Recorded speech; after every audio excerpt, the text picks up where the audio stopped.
Welcome back to Make Your Child a Millionaire, where the focus is generational wealth building and tax-free growth for those cash accounts. Today we have Kelly and her daughter Halo. Now, Kelly comes from a great family here in the Atlanta area who always had life insurance. A couple years ago, her husband had a heart attack and passed away.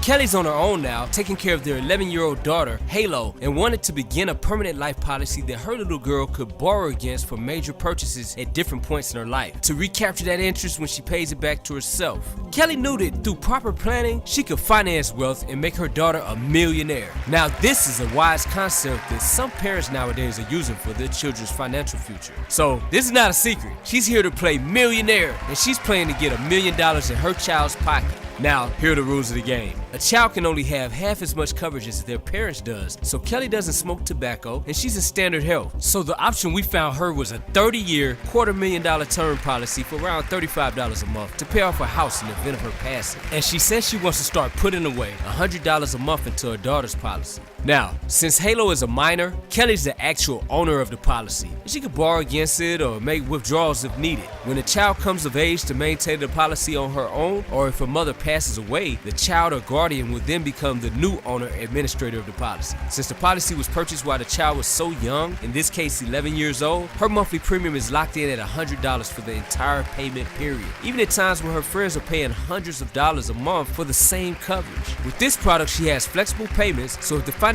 ever went through a down period, she can let the insurance know that she needs to skip a few payments as long as she doesn't owe more than what's in the policy and make it up later. Or not make it up. Either way, if she needs it, she can lean on her policy through her college years. And the funny part about her policy is, through the Sage Scholars Program, even though this premium is only $1,200 a year, in year one she starts off with $5,500 in free college points, and they give her 2,000 more points each year that she owns her policy. So she ends up getting a lot of free college tuition there, and other benefits that can make the policy more than pay for itself. When she needs her first car, she can borrow against her policy. After college, when she wants to go backpacking across Africa, she makes a call to her insurance company and fills out the one-page request form, and they cut her a check within 24 hours. When she wants to start her own business, it'll be there for her to borrow against. Now, traditionally, when we pay interest, we never get that back, do we? In the first 10 years of this scenario, there's a 5% interest rate, and when she pays the money back into her policy, it just adds on to her cash account balance. Now, paying that interest back to herself just supercharges her cash account. And after year 10, the interest rate plummets to 0%, and she can pay it back or not pay it back. Either way, she's a winner. Now, at age 31, they tucked a total of $24,000 away for Halo, and the cash account has grown to $38,000. At 41, they put in $36,000, but that cash account is now over $96,000. And look at how the death benefit has grown over this time period as well, starting off at $100,000 and already more than $240,000.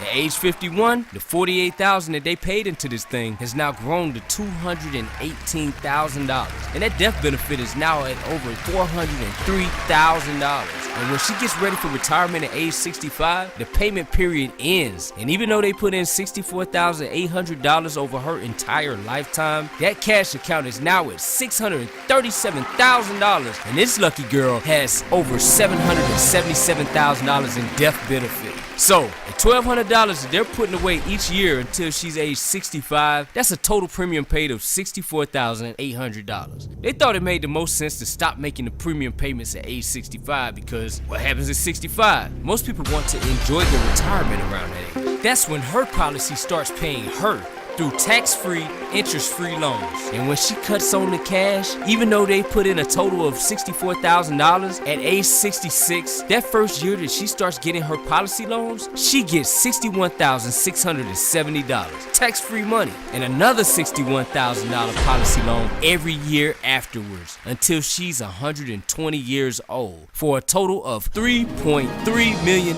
in tax-free money. From a $61,000 Created using Powtoon.